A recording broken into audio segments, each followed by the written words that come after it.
Hello and welcome to Woodshed Reviews, where we look at films old and new, good and bad.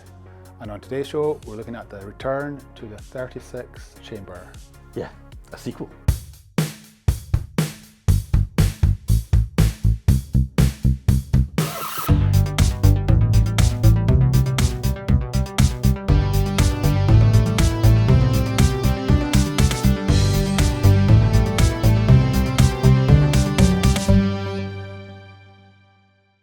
Yeah, because this is your choice. Yeah, it was my choice. But I took it upon myself to watch the first one.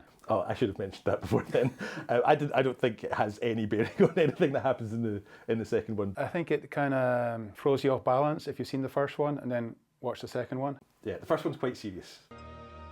天打那蛮狗，双手染满了汉人的鲜血。 Whereas the second one, it's a lot of slapstick. It's pretty common for the Shaw Brothers films of that era to have that degree of slapstick and then this tonal imbalance where it then switches into like really quite violent sequences. Yeah. There's a lot of blood and then back to slapstick, potentially within the same scene. I mean, I was getting Blake Edwards Pink Panther vibes with this one.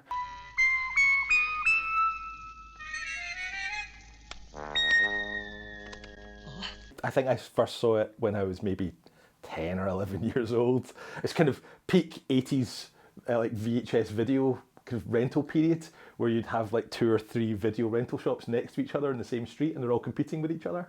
So they can't just have the latest release. They need to have like a really good collection of lots of other stuff. So after I'd worked my way through all the Bruce Lee movies and then the Bruce Lee L.I. and L.E. that are not Bruce Lee movies, right. I then started on whatever else they had. I remember renting this with a friend and being like absolutely blown away. I still really, really enjoy it, but I do suspect quite a lot of that is happy memories of being a child. What there is of it, we should maybe mention what the plot is. It's basically the same plot as the first film. Yeah. And again, I don't think uncommon for successful films from this era of Shaw Brothers movies. Basically, it's a dye works for fabrics. Yeah, they're not getting the proper materials to work with and they're blaming the workers. Yeah. And they're cutting their pay. Their bosses have brought in some Manchu thugs who are taking some 20% of their pay and brutalising them. Our main character, who I've completely forgotten his name because it's not important. Played by Gordon. Oh, Gordon Liu. I think the 36 Chamber movies are, I think, his introduction to movies. Right. And he's a phenomenal martial artist. I think he's actually a pretty decent actor as well, which is not that common. Yeah, I mean, he's very funny in this. Yeah, and he's a con artist. Yeah, he's a con artist. 我實到嚟截橋啊！我哋染個防嘅人咧，要揾個高僧啊！千祈唔好打我主意啊！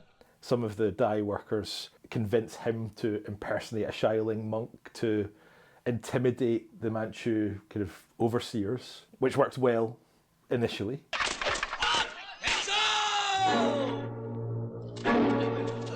你係邊個啊？我係少林高僧三德和尚。三德和尚，我來也。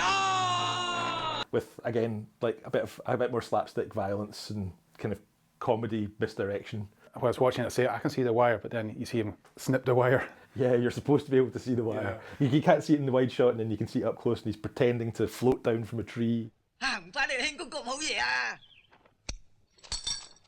你哋做咩喺度發生爭執？何必動武呢？呢條橋使得。係啊。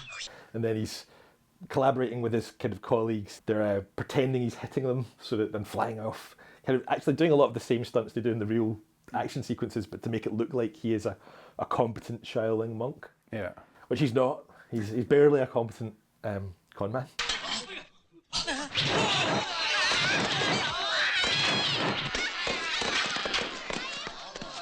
Actually, I can't remember why they go for a second time. I think because the master wants to see this guy. He wants to see his kung fu.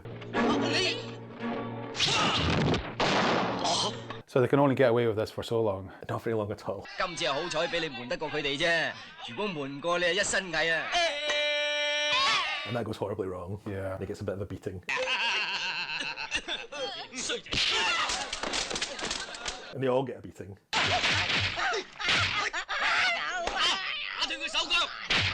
He falls out with his brother, who's one of the main dye workers. Said he's going to go off to Shaolin to learn how to be a proper Shaolin monk. That's where I think the film really kicks off. 係啫，就算我混得落去，都要好耐至得㗎。He basically cons his way in. He thinks he's got the gift of the gab, but it doesn't really work. 这个快啦，哎，拿住啦！哎呀，哎呀！ The character Gordon Liu plays in the first film is in this, 贫僧三德从少林寺来， but played by a different actor. 貧僧三德嚇，三德，Yeah, that's who he's kind of impersonating, and he looks a bit like him because he's played by the same actor. Yeah, he's trying to convince them that he is a monk from somewhere else, is it? 北少林寺有俗家弟子嘅咩？啊，北少林下邊村嚟㗎。 Yeah, he's got a straw wig. Yeah. He's dyed black. But he makes the mistake of saying that he's got grey hair. 好，你想做本房弟子，首先去洗乾淨個頭先。啊，多謝趙子。 And then there's like an elaborate sequence of him trying to wash the dye out of his hair But they've only given him a rock tied round his waist. and a very deep well.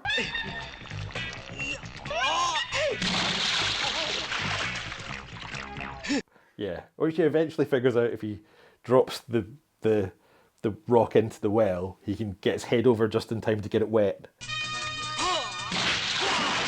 And that gets more and more elaborate. It's very Karate Kid and how they evolve from doing menial tasks into them being actual proper training. Show me wax on, wax off. And throughout the entire course, he doesn't realise that he's learning Kung Fu. 你真係少年白頭。是真的。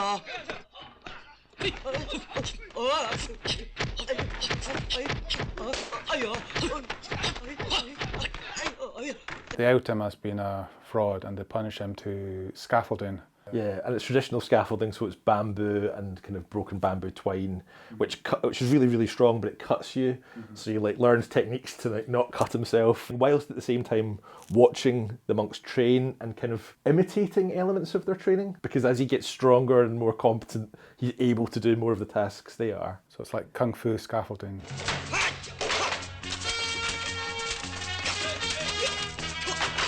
There's still elements of comedy misadventure where he falls off the Yeah. walls into the training zone. 主持啊，我邊有踏到落地咧？ And at the end of his year, he thinks they're going to let him train properly, and instead they kick him out. 走唔走？唔走！ He's learned some kung fu, but is he supposed to have? Do you get like a knowing look from the actual head of the monastery? I think he knows, but it's not really clear if anyone else knows. So he goes home dejected to explain that he's not learned anything, and through that accidentally shows that he's really strong and capable of knocking people over, and that he knows how to do stuff. Yeah, he's got these reflexes.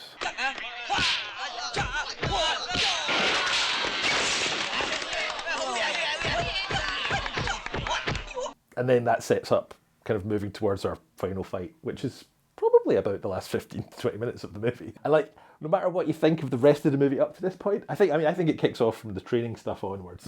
But no matter what you think of the up to this point, the last 15 minutes are worth watching the rest of the movie for. So I think it's some of the best martial arts in any film.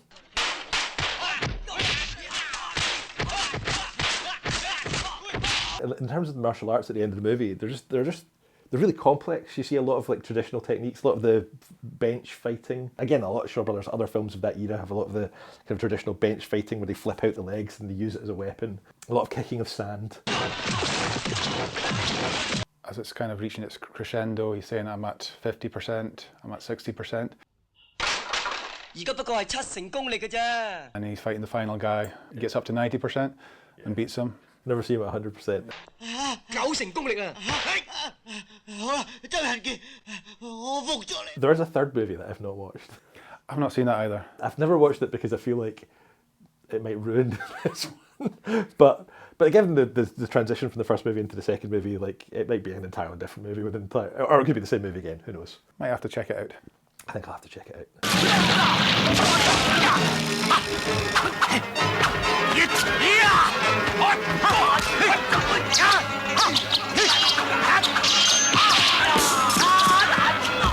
Even if you don't like the first kind of 2/3 of the movie, I think there's enough great martial arts in the final third to really satisfy the most avid kind of Hong Kong movie watchers, but if you're just into really, really, really good action, I think there's very few films that have even approached the level of the martial arts. It was definitely more entertaining than the first film. Lots of slapstick. It was just so absurd. A lot of the hallmarks of Shaw Brothers movies of the era, like, because the comedy turn has weird buck teeth that really don't look real. The tonal shifts, they're very heavy slapstick. There's lots of things in it which I think maybe if you're very used to Western movies, maybe seem a bit disjointed or a little bit odd, but if you're used to watching Hong Kong movies, they're really quite common, particularly in that era. Before that move from where Shaw Brothers were the kings of cinema over to like Golden Harvest being the kings of cinema. 如果我唔留手，你唔係傷就係死。 I'd thoroughly recommend people investigating it because I think it's the type of film that out of the VHS era, people have less of an opportunity to see without some sort of recommendation. How many logs? I'm a solid 4, I think. I want to give it 5, but it's really not that good a movie. but because a lot of that's just nostalgia for me. Yeah. But I think it's worth 4 just for the last 20 minutes, and there's enough even in this kind of second half of the movie to justify it. I can understand that. I've only seen it once, so I'm probably sitting around 3.5. I think that's fair. It's Yeah. a large part of nostalgia for me because I saw it as a child. I did watch it again like yesterday just to make sure it held up, and I had, all the same feelings about it. Cool. Excellent. That's all we have time for today, and we'll see you next time.